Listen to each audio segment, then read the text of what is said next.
everybody. Welcome to the City Girls Pod. And this is the show on Hallmarkies podcast where we talk about And Just Like That and Sex and the City. And it's a lot of fun, even if the show sometimes isn't. And I've got Rachel Wagner. Jax is here. Hello. Yeah, we always have a good time. Yeah, me too. This show, I mean, it started out kind of a mixed bag, and then I feel like it's just consistently gotten worse and worse and worse. you know where I differ on that is that the parts for me that keep getting better and better, and then the parts that keep getting worse. This episode hit peak, like, for me, the things that I really have liked and loved, and peak cringe. Yeah, it's a weird dichotomy that episode 8 was for me. It was yeah. And as we always say, that this is a mature podcast, so if this is a mature show, if that's not your jam, we've got tons of other content on Hallmarkies Pod and at Rachel's Reviews you can listen to that is family friendly and safe for work and all that fun stuff. So this one, especially this episode, Rachel says as the Charlotte. Yes, that's right. Of this duo. Yes. So there's a little summary is just after coming clean to Che, Miranda considers a life-altering decision. Carrie tries to learn more about her mysterious neighbor. Yes. So I actually, again, really loved the Charlotte parts, even though it was kind of scandalous, I guess. I just love them. I think they're the best. And I loved her whole everything with Lily. I thought was great. And I loved seeing Carrie with Lily. I thought that was really fun, that dynamic. And they were the best once again. 100% echo those sentiments. I think Lily is an absolute darling. I was laughing so hard at how similar she is to her mother when she fessed up about her Finsta, that it was 13 of her closest friends and that Colin is one of her friend's little brothers, which made me laugh so hard because I'm worried, is Colin a sexual predator? Is she too young actually to be expressing herself in this way? And when you realize she's just showing her workout wear to all her girlfriends, and that Colin, who's probably 11 and raging with hormones, is just like hot because that's what you think he's supposed to say, that just had me rolling. Yeah, it was really good. Colin 55. That was really good. This episode, like HAWWTT. Right. Known he was 11. Come on. Right. So this episode is called Bewitched, Bothered, Bewildered from the classic song. And so were you bothered and bewildered by this episode? Well, I was, but not in the way I think the writers thought I would be. Yes. So it starts out at the very beginning making no sense. So Miranda is at this rally, this equality rally with Che speaking, and she sees Brady and she starts to hide and leaves the rally because she sees Brady. And that doesn't make any sense. Brady in no way would think that her mother in attendance at the rally would mean that she was in a relationship with Che. Like he'd just think, oh, my mom's at this equality rally. Okay. Like what? It made no sense. Yeah. Actually, I think if anything, if he saw her, he would say to his girlfriend, Louisa, my mom's here. That's so cool. We must be getting through to her or something. Yeah. Like, there's no reality where he would immediately jump to, oh, my mom's in a relationship with this woman speaking. Can I also say that there's no reality in that Che, who is a professional and does all these speaking engagements all the time, would look so heartbroken visibly on stage to watch Miranda scuttling out. Like that Yeah. also made no sense. Like I mean, you couldn't be more correct when I was trying to temper my laughter when you said it starts off making no sense. I mean, and then it just made less sense the more we Yeah. watched. So so Che just assumed that her and that Miranda is in an open marriage. Why would you just assume that? That makes no sense. Of course you would ask. You would talk about it. I mean, if you've been in it, so supposedly it's been 3 weeks that she's been in this relationship and you never asked the question, like that doesn't make sense either. This is a mature person. They are what is she supposed to be? At least 40, I think. Che. Yeah, I also think that you can. Here's where, yes, where I started having all sorts of problems with the writing, frankly, with the acting, which is rare for me, with actors of this caliber, with everything. It was in a way less strange that there was the assumption of the open marriage. I mean, I agree with you. I think that there would have been a conversation, even if it was a, hey, you're open with your husband, right? Still a strange assumption, but whatever. Yeah. But then when Che was so hurt, I thought Right. that didn't make sense for Che at all. Yeah. Like, I think you can say something like, oh, you probably need to figure this out because that's not really very cool or fair to your husband. But instead, the level of hurt was not just like, oh, this is a mess, let's circle back. It was this deep hurt and the proclamation of love. Yeah.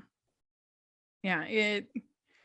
It makes that was completely unbelievable when she says that she's in love with Miranda. Come on. I mean, I just have to believe, did the writers think that we're swooning about this? Did they think, oh, this is so romantic, like what? Come on. They have no chemistry as a couple, and we haven't even really gotten to see them being like, aside from, I guess people might consider the scene in the kitchen intimate, but we haven't really had a chance to see them like share any real thoughtful conversations or moments, where you can get like invested in this couple. You haven't had anything really. I mean, it's all been just sort of sex and that's it, I guess. I mean, and it's exciting for Miranda, but nothing, just especially from Che, for them to say that they're in love with Miranda makes no sense. Yeah. And it felt to me like being in a college acting class where they were like, we're going to give you a good scene for scene study to really chew on, get upset about the fact that you're both in love. It was like this scene, again, made no sense, but they were like, we're really going to feel it. And that to me, with this caliber of actors, is mind boggling that was in there. Just the whole thing, it didn't feel based in any reality. I don't know. Yeah, I didn't get it at all. Yeah. And even Rachel, to your point about the sex, we haven't even seen a ton of that either. So it's like, yeah, And I the don't one know we what. saw was like super awkward because it was in Carrie's apartment and Carrie was wetting herself on the bed in the next room. So that's not like sexy. It's being a bad friend and being mean. And I don't know. It's just bad. Yeah, the closest we got to actual sexual chemistry between them was the original Shoddy. Yeah. Yeah, Yeah. which was like, I actually thought that was pretty sexy. But it came out of nowhere, so that hurt it as far as their chemistry as a couple. Like, Oh yeah, yeah, yeah. it's weird. But we have Carrie. She is selling her clothes, and she has Lily there helping her organize her clothes, which I just loved that, because that's something I can definitely relate to, since I don't have any children, but I have nieces and friends, and that kind of a thing that I'd love to have that kind of a bond, with whether it's girls at church, or just that you hope that you can develop a relationship and be a mentor kind of, or at least just a friend. I love that you're saying that, Rachel, because that's also something that I really relate to, and I feel really lucky that I have that with a few of the kids I used to babysit for, because I don't have kids. I don't really plan on having kids. And something I liked about the scene when Charlotte called and Lily was there, I thought Carrie did a really good job of respecting the mother-daughter bond while still being there. Like, she didn't hide that Lily was there, Yeah. but she knew that Lily knows that's a safe place for her to go, but also that Carrie is not going to lie to her mom. And I feel like that's a really cool thing too. Yeah. Well, and Charlotte even acknowledged it too. And she said, I think that'd be for you to have to sleep over, and give us a little space for a night. I thought that was nice too, that Charlotte recognized that there wasn't any kind of jealousy or anything like that. Yeah. Yeah. So do you buy that Carrie would be so thrown off by this stoop noise? I mean, she's lived in New York for all of these years. And New York, it's like living in a fire station anywhere in New York. You hear all the and all the noise. And I mean, I just find it a little hard to believe that like a loud laugh would be that bothersome for somebody who's an experienced New Yorker. Okay, so I'm not bothered by noise at all, so it's hard for me to relate to. But what I will say is, I have a group text with 5 of my close friends in New York, because one time 3 years ago, we were watching Hocus Pocus on my deck. We were laughing. It was 9:30 p.m. Nothing crazy. I don't even think we were drinking. Like, it was a very tame party with a bunch of early 30 somethings watching Hocus Pocus. So yes, was it a little loud or whatever? Our neighbor, who is actually at the time was actually a screenwriter and single, so like kind of a Carrie vibe, Yeah. and started doing all this weird stuff, like playing loud bagpipe music. And one of our friends said to us, oh, was she annoyed? Is this like a passive aggressive attempt to get us to be quiet? And I said, no, she's a writer. Maybe she's just writing something and getting into character. Finally, about 40 minutes later, she screamed at the top of her lungs that she needed us to be quiet. She's like, what is it? Coachella over there? And we were all flabbergasted. This is And before midnight. This is at like 10 o'clock. yeah, this is, well, to be fair, at this point, it was probably more like 10:30, but we hadn't finished the movie. Halloween weekend, not that loud. And she screamed about it being Coachella. And I thought it was an interesting dynamic of, we discussed later that we felt horrible, but also it's like, did she feel left out or was she annoyed? Like, all of this was sort of swirling. So while I normally would agree with you, after that experience, it felt really funny watching this, and then Carrie feeling so uncool after. Yeah. Because I mean, I felt like that's part of the charm of living in New York, is sort of the noise on the stoop and the sirens going by, and sort of the bustle of the city. That's exactly how I feel too. So it's not relatable for me, but I did love how she had that moment and then felt like she needed to justify it by being like, oh no, I was awake. I was just writing because I'm a writer. I'm cool. I'm young. I'm hip. Don't call me ma'am kind of vibe. Yeah. Yeah. Yeah, I know. And then she's bringing brownies and stuff. I don't really understand the whole thing with the neighbor's boyfriend, because it seems like, oh, are they setting up as some kind of a love interest for Carrie, that she sees him naked and everything.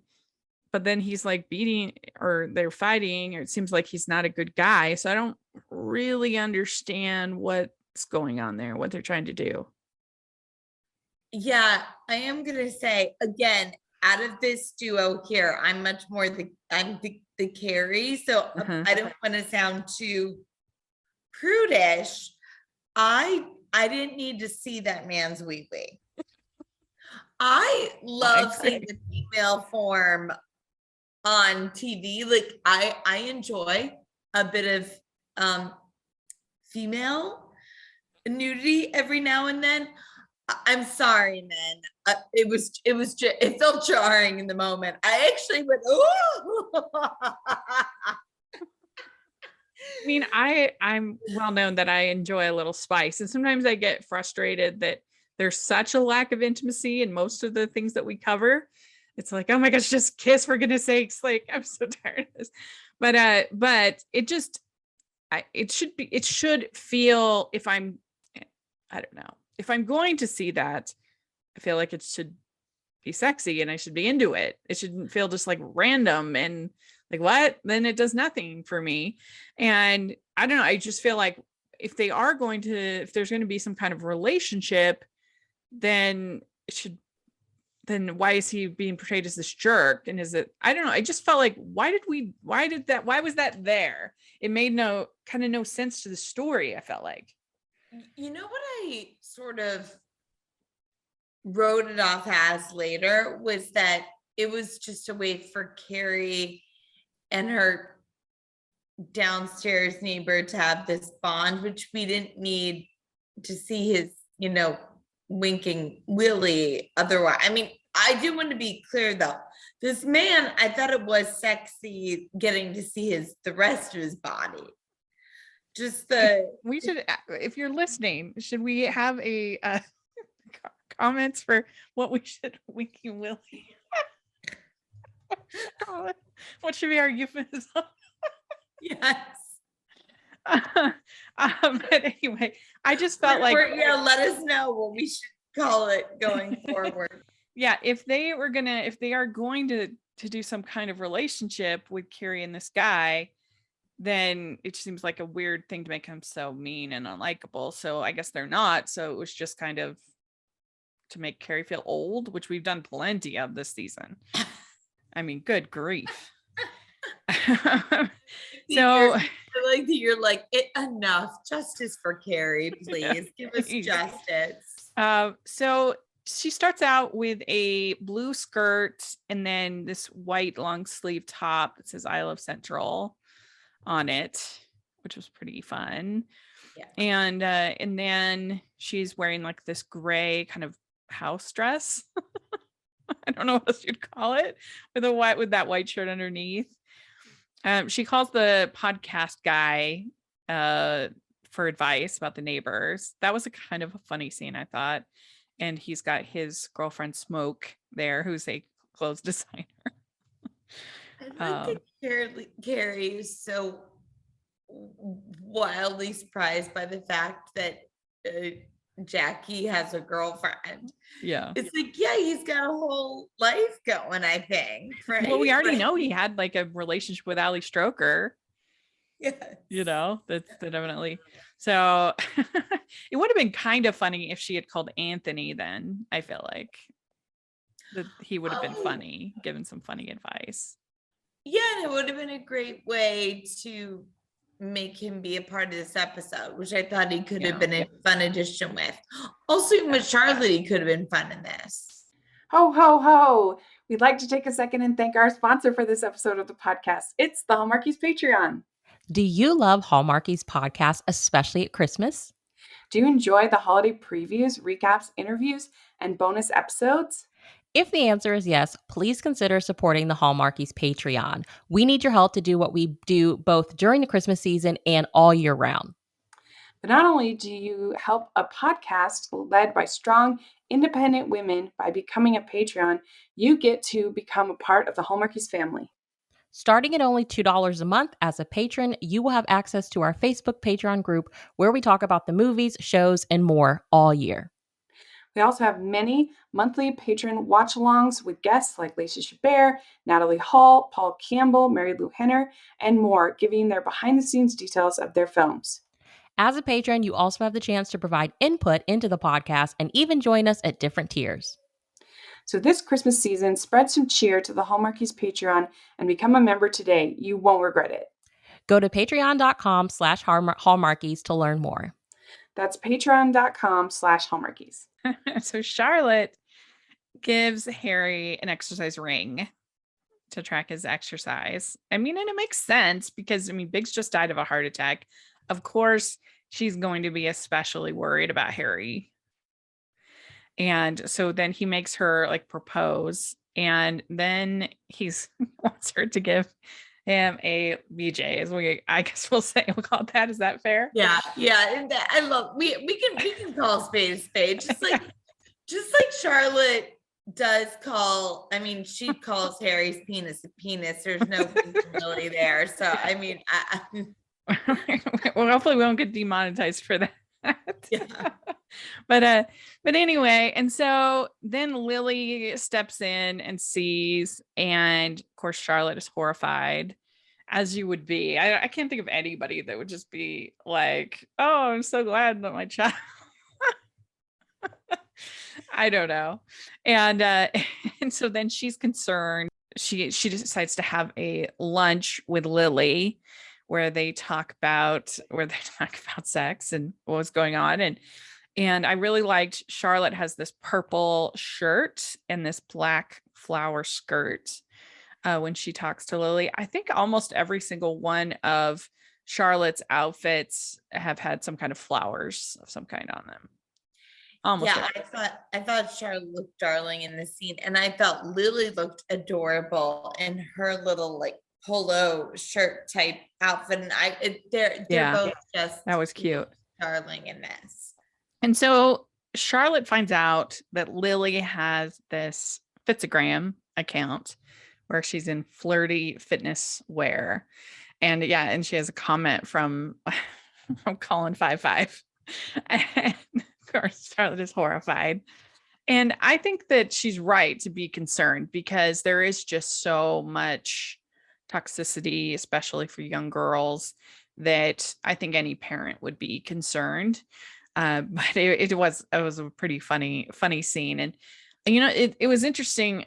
The other day I was this was a while back now, but I was watching the movie The Duff. Have you ever seen that movie? No. The Duff. It's like a fine movie, but in the movie there's this incident that happens where kind of an embarrassing photo gets spread all around the school. And what was interesting to me about this incident is that the attitude of the movie and the other girls in the movie that were friends with this lead girl was very like, oh, it happens to everybody. It's your turn. Don't worry about it. Don't make a big deal about it. And I just thought that was really interesting. And because I mean, if something like that had happened similar when I was going to high school, I mean, I would have been mortified.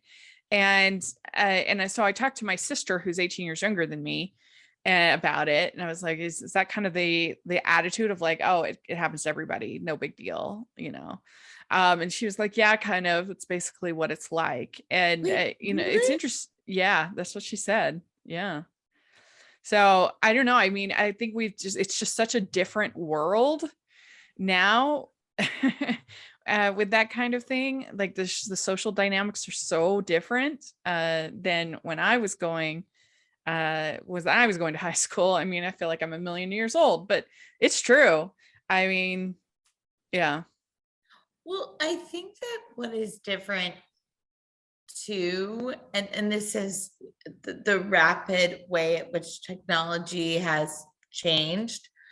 There's always been these generational gaps in these things, which make total sense, but we truly grew up in a different Yeah. world than these kids now, as did even people who were a little younger than us and people who are older than us. Like, if you they have so much access that it's different than even having that access early college or late high school. Like, these kids have access so early to phones, to social media. I mean, it's almost unfathomable for me to think of how that would have changed my junior high and high school experience. Yeah.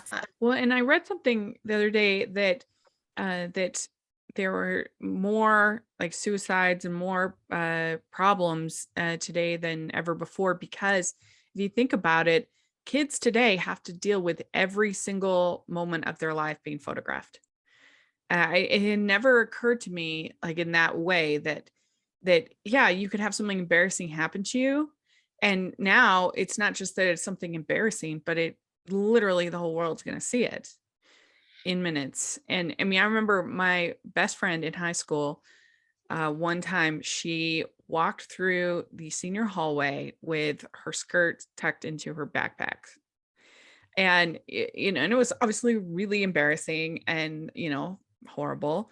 But now that would be all over the internet. I can't even imagine. That would be so much worse.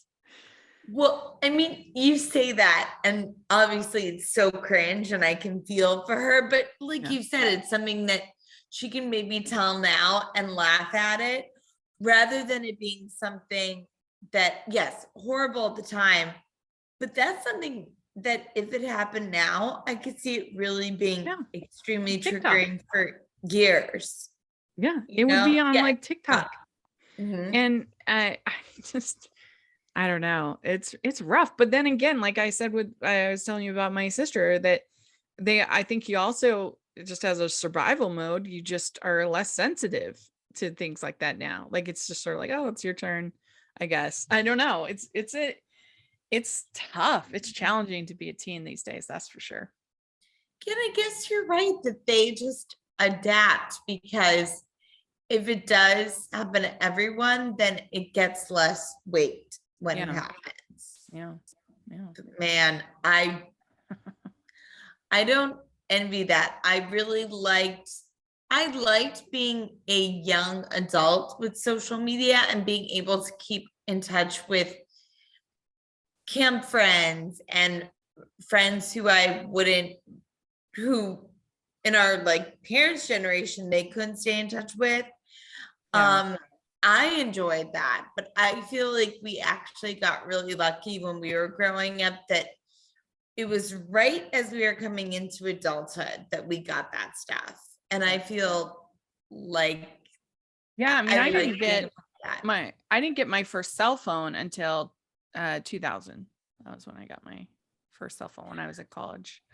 I love that you were like, just that year, like that Y2K. I remember thinking like, are we even gonna make it? I vividly remember it was one of those cricket green phones. And I thought it was the coolest thing. Well, to be fair, it probably was the coolest thing that. Yeah, yeah. So yeah, so this was a really, I thought, good storyline between Lily and Charlotte. And so that definitely won the day. I really liked when they were eating lunch with the three girls, and Charlotte had on like a pink cardigan set, and then she had like a bag that had pearls strapped to it. I loved You couldn't actually see the bag, but I loved that. The pearl straps. I thought it was really cute and she looked adorable. And I then like the ponytail. She doesn't have a death ponytail. yeah, that's true. Yeah, she She's didn't got have a a nice death ponytail. ponytail. Very good. I don't understand why Miranda is so shocked by Charlotte and Harry's relationship, because she is supposedly in this, non-binary illicit relationship. Like, you wouldn't think she would be like, you, you still go down on Steve? Like, that doesn't really make sense for her character. Well, I thought what was interesting about this is, in and of itself, this scene is kind of funny. It's Charlotte, the innocent one, revealing that she still goes down on Harry. And I thought the dialogue was funny and it was well played. However, if we're going back to the world of what makes sense, of course, Charlotte still goes down on Harry. Like, they are in a really happy marriage that they're both healthy. They both seem like they're attracted to each other. Yeah. It doesn't make sense that she wouldn't. It's maybe a quick, funny soundbite for them to be like, oh, back the train up. You still do that. But they spent so much time being completely shocked by that fact. It's definitely not news that Charlotte and Harry have a very strong relationship, sexual relationship. Remember in the movie when they talk about them, that they can't believe that they have sex 3 times a week and 4 if she's feeling up to it. Yeah, it's like, girl, you go on with your bad self. Yeah, that's right. There's a reason why that marriage is working. They got open communication. They really like each other. They've got a strong family life. I mean, because I have a feeling that if Miranda wants to be with Che, who says, I'm not into traditional, she's going to have to be a lot more open to a lot more stuff. Let's put it that way. I need to say that Miranda getting super excited about not being traditional, I don't know what she's thinking. I think she's just thinking ice cream on the couch with Steve. And I think Che's like, I don't think Che does monogamy. I don't that's my thing. I'm like, when Che says that they aren't traditional, it's very, very different than Miranda saying it. And the fact that Miranda is in this bubble where she doesn't know that, or even asks a follow-up, like, what do you mean by traditional? Like, have a grown-up convo. Yeah, I agree. And we haven't even seen any conversations, period, between them. Like, have we literally seen a single, just like, we're eating dinner, talking, getting to know each other conversation between Miranda and Che? No, we have not. Unless you include the tequila in the kitchen, which we do not. That's not a good dinner. That was being mean to poor Carrie. Any conversation that involves your friend peeing the bed is not okay when you're supposed to be helping her. That's Rachel's hot take. If you disagree, don't ever watch me when I'm in recovery. That's for sure. Bro, I think that's a friendship standard that I hope we all can meet for each other, is that, yes, that is that. Yeah, I promise, Jax, if I'm watching you after you've had hip surgery, I will. I'm not going to wake up in some drug-induced state and just see you getting fingered in my kitchen. No. Okay, good. I mean, I support that for you. Just maybe not when I'm going to bed. Yeah, that's right. So I read some articles this week about this episode, and One that I liked was by Janet A. Lee, and it's called, it's in Digital Spy. And it says, and just like that's affair lets Miranda down badly, but not for the reason you think. And I really liked what she had to say. She says, to be clear, there's absolutely every chance the Miranda could have had a sexual reawakening, which led to her romance outside of heterosexuality and gender norms. But the writers do a lousy job explaining how we got there. How do we go from her being in a flawed but loving and passionate relationship with husband Steve to her marriage presented as shambolic, sexless dud? And why does her newfound interest in Che have to be realized at a time when she's in an all-time personal low and struggling with alcohol consumption, as if depression is the only reason she could possibly explore sexuality? And and it says, what's more is they rewrite history, specifically her relationship with Steve, to justify her cheating. Longtime fans will know that Steve and Miranda had their ups and downs, but their sex life was always steamy. And I think that that is so true. I mean, if you think about it, in the first movie, he's so, I mean, not that being infidelity means you're sexually aware, but like he's aware of his sexuality, right? And they get through his infidelity and they're even more committed to each other. And now we've come to this where he is just so unaware that she's unhappy. He's unaware that I guess he doesn't even care about sex anymore. He doesn't care about how that might impact his relationship. Like he's totally clueless. And it's just like, what is going on? She says here that it says, I can't love you twice a day, every day, an exhausted Miranda told Steve on their amorous honeymoon. Yet if this most recent episode is anything to go by, fans are expected to view Steve as a cringy, fumbling fool who has somehow forgotten how to have sex. Well, so first of all, thank you for sending me this article because I also thought it was spot on. And the beginning of this conversation with Steve had me all kinds of cringe where he can't find his hearing aid. It's like, wait, let me put my hearing aid in. Oh, wait, it's in the couch cushions. I was flabbergasted that someone who I thought of as this attractive, fun, blue collar, true nice guy, not like the fake nice guys who guys that said they're nice but they're not. We know those types. Is now supposed to, yes, we're supposed to accept that he's this sort of like bumbling fool.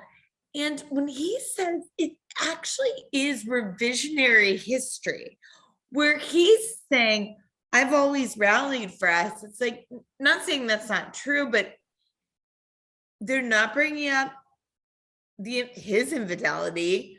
They're not bringing up any of the nuances in their marriage.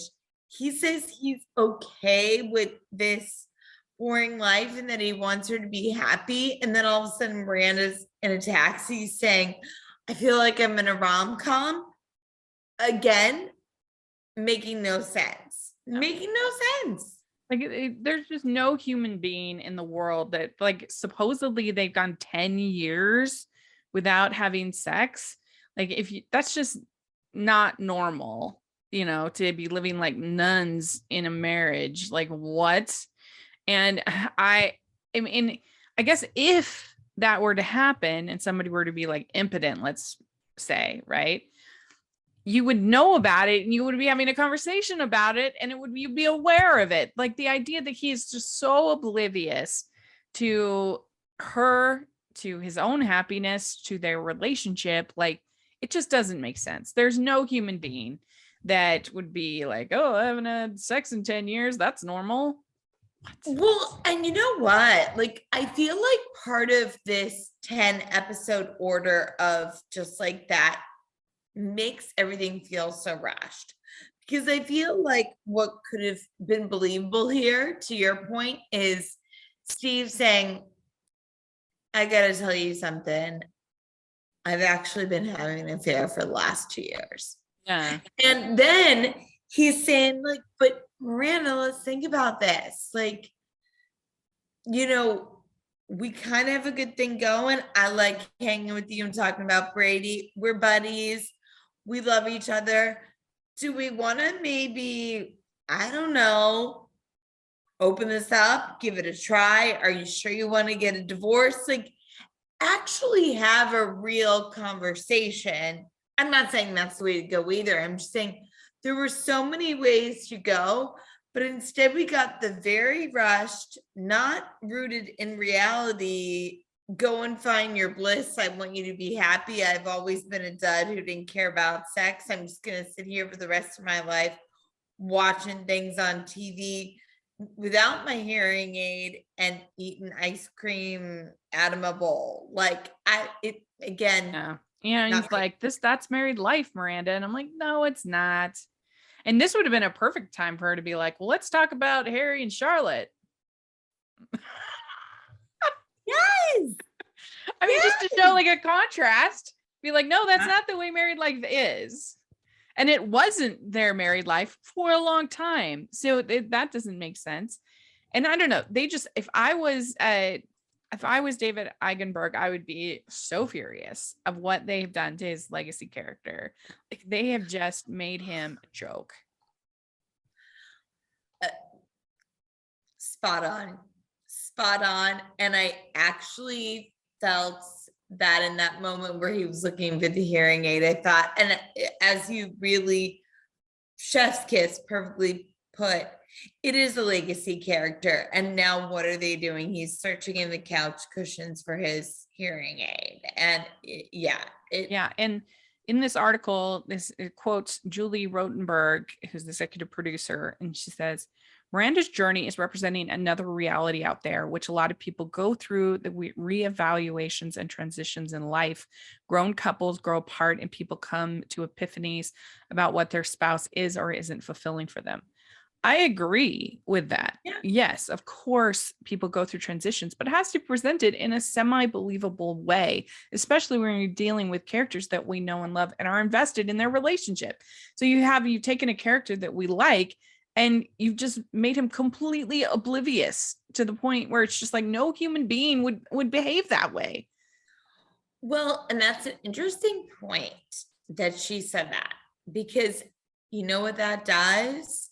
That reduces Steve to an archetype. And it's clear that they did not care about his arc in this reboot at all. Not one iota. No, they've just made him completely unbelievable. It's just not a realistic character.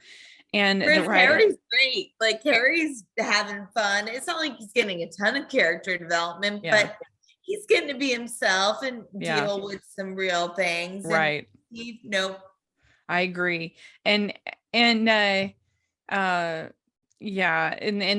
article it says, well, maybe, but Miranda's character journey to get her to this point seems woefully underdeveloped. Instead, it feels like striving for diversity and falling short. Miranda was a great opportunity to show the fluidity of sexuality and how that presents itself within a marriage and a family.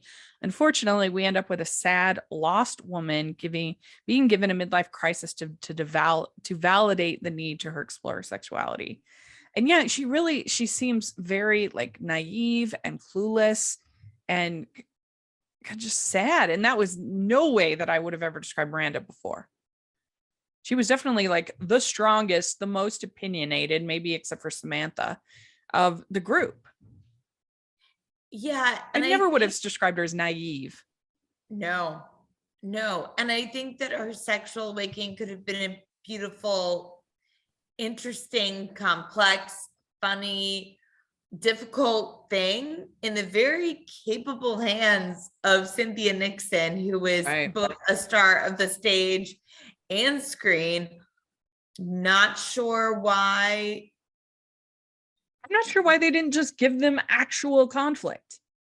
Like make them fight, have them not be getting along, like make him aware that, oh, this is a problem. Our marriage is suffering, like instead of making him an idiot and her a naive simpleton. That's spot on. Also, I was excited when we found out Steve was coming back, but what they've done with him isn't fair. And I do think that if we didn't really have time for a proper coming out story for Miranda, I think this could have been a lot more interestingly done if years later she's already out and we're watching her date women or That people would have who are been better, that's for non-binary. sure. That would have been better. Yeah, Like for sure. what they've done is just, as you point out with the article, it does feel like diversity for diversity's sake. And I think a lot of people, when they talk about representation mattering, coming out stories are vitally important, but also we don't always want to see coming out stories. Yeah. We actually want to see real representation, which it doesn't feel real to me here. So I'm pointing at my TV if anyone's wondering. Yeah, I mean, I'm not really even sure what she'd be coming out as. Is she binary? Is she lesbian? We know that obviously Cynthia Nixon is in real life, which I actually think would have been a good thing for her to continue to portray Miranda as a heterosexual partner, because I think we need to normalize that more of gay actors playing heteronormative roles, cis roles, because there's no reason why they shouldn't. It's acting. That's crazy. So I actually think there's an argument to be made for it being more groundbreaking, I guess. I mean, I can't think of that many shows that have had lesbian leads playing a cis lead. Well, not only do I think what you said is really compelling and important, now that you say it, it would have kind of been sexy, now that I'm thinking through things, to have everything going on with, Miranda and Steve. It could be fighting, relationship drama, but like you said, she's still playing this, heterosexual character. And then to have Carrie, who's not ready to date at all, Right. is always liked men, Yeah. spending time with Seema and having like some moments where it's like, is this sexual tension or just a sisterhood? Yes, Like, I so agree. And like a sort of like a percolating of like, Seema is a woman that maybe has been with women, I don't know, but she's we don't even need to know that. We can just see that both of them are having these intimacies, and that maybe there's a hint of something there. And how truly sexy would that be to explore that in a way that actually could feel very real and be real representation of real sexual fluidity and not just diversity for diversity's sake. Yeah, I agree. I completely agree. We'd like to take a second and thank our sponsor for this episode of the podcast. It's the Hallmarkies merch store. Are you looking for that perfect gift for the postable, hardy, or Hallmarky in your life? What about getting that t-shirt or hoodie that will help you stand out at your next holiday party? Now is the time to check out the Hallmarkies merch store. Full of festive designs by artists like Jessica Miller, Carrie from Hallmark Comics, and more. You can even have more than just shirts, but totes, cell phone cases, notebooks, mugs, and more. And it isn't just Hallmark. We have designs for Anna Green Gables, Man from Snowy River, The Nanny, and more. Every purchase at the merch store goes to help support the podcast and allows us to make the great content you know and love. There are frequent sales, so go to tpublic.com/stores/Hallmarkies or see the link in the description. That's tpublic.com/stores/Hallmarkies. Carrie, when Miranda tells her that she's going to ask for divorce, Carrie was like, "Are you sure you know what's going on?" I thought that her attitude with Miranda was pretty good, and she says that being alone in theory is very different than in reality. That was a good line, I thought. Yeah, I think that's a really good line, and I really think it's important. I'm in a relationship, I'm very happy, but I really do want people who are in relationships to hear that And think about it the next time you complain about your partner to someone who is single, especially during a pandemic. I just feel like we don't give enough space and grace for what it's actually like to be alone. And it can very easily get dismissed if you're so lucky you're single, or oh, my partner drives me nuts. And it's like, no, until you are alone as an adult and maybe don't want to be, which I think a lot of us have been in that position, take stock of what you have and appreciate it. Yeah, I mean, I can understand the temptation to be like, oh, you're so lucky, you get to travel, you get to do different things. But I always just kind of want to say, shut up. That's not true. Like, you would not, I mean, if your family, if your children, your spouse, whatever, your partner, if you had to be without them, you would be completely devastated. And so, yeah, like, I don't know. I always find it kind of patronizing, I guess, when people say stuff like that. Yeah, 100%. So that I thought was a chef's kiss moment for me in this. That was it. Yeah, it was a good moment. So I loved, and I know I've complained about Carrie's bag lady style this season, but I did kind of love the whole outfit with the gingham dress, with the gloves, with the glasses, with with the scarf. And I don't know if you've ever heard of a movie called Grey Gardens. yes. Okay. So Grey Gardens is a really famous documentary with Big and Little Edie, who are relations to Jackie Onassis Kennedy. And they had this house in the Hamptons, and it was completely in disrepair. And they had all these raccoons and cats and everything like that. And they're really crazy. But the thing I guess I admire so much, I love the movie. It's one of my favorites. But the thing I love about especially Little Edie, who's kind of the star of the documentary, is that she had so much nonsense to put up with and so much horrible things that happened to her in her life, including losing her hair. And she turned that into becoming a fashion icon. You know, it's like, I just admire her so much because I feel like she really took lemons and made lemonade out of her life, and how many people could lose their hair and still become a fashion icon.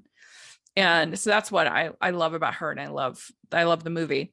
And there is a pretty decent fictionalized version of it with that they did a very good job making look like the Beals with Drew Barrymore and Jessica Lange that they did. That's pretty good. But anyway, in this scene, she really reminded me of Little Edie with the scarf and the kind of mismatched clothes. And I thought that was very fun. I don't know if that was intentional, but it definitely reminded me of it. And I definitely love that even the rubber gloves were this really beautiful shade of like lavender. Yeah. That was fun. Even her trying not to get her clothes smoky, she is, as you said, the bit of a fashion icon here. And I thought that was really great. And then when she runs into her neighbor, who she's already feeling like an old lady in front of, it was a really wonderful comedic moment. Like, I am living for Carrie's adventures. I just think that keeps getting better and better.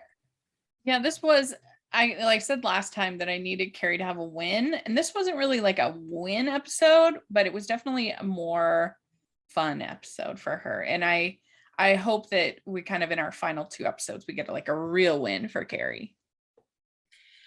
Yeah, and you know what? I do feel like while we haven't seen a big win for Carrie, I do feel like something about the last scene in this episode where she is sitting. Oh, yeah, that was. So she's back in the Versace dress. And if viewers of the show will remember this dress, it's the one that she wore when she was waiting for Alexander in Paris. And, then she ends up, of course, with Big at the end of season 6. And I think that it was a pretty kick butt moment at the end of the episode, have her in the dress. Some things you can't sail. And I thought that was pretty good for her. Yeah.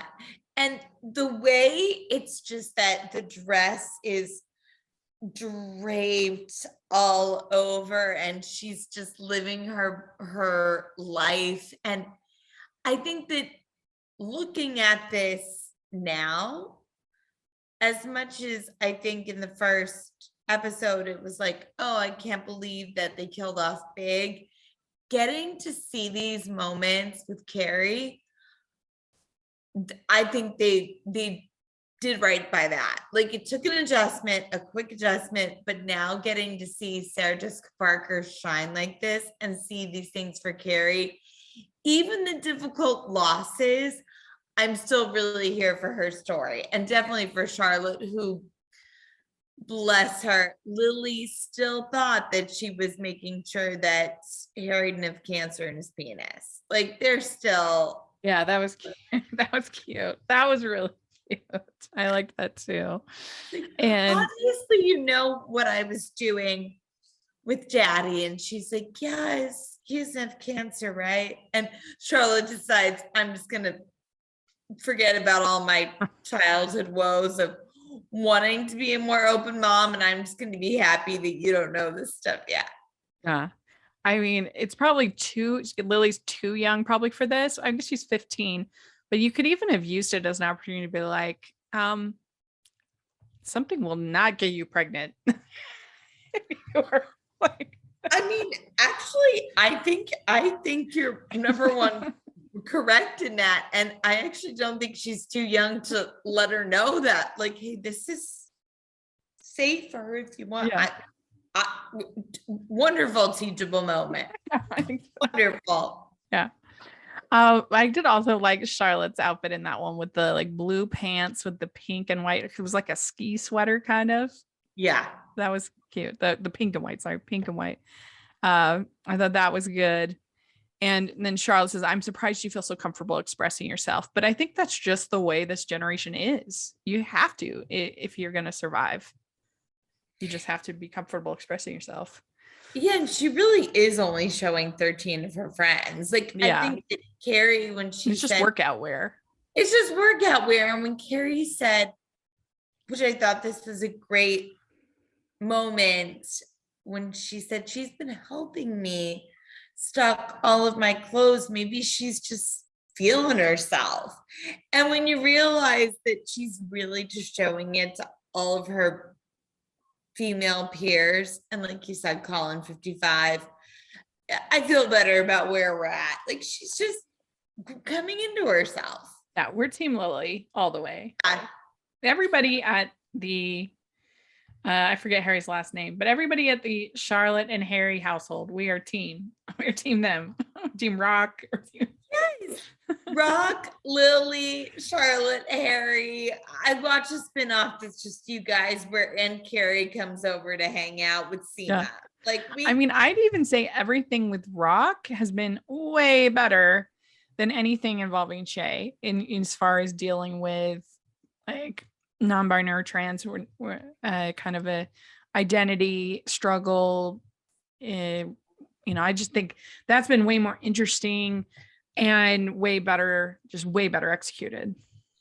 I would agree. And I think what is awesome about that storyline is it's much more nuanced. Like, Rock is not dealing with, we're not talking about Rock's sexuality. We're talking about Rock's gender identity, which is not saying that can't go hand in hand, but I like that we're able to just sort of focus in on that without adding something on top of Rock trying to navigate any sort of romance.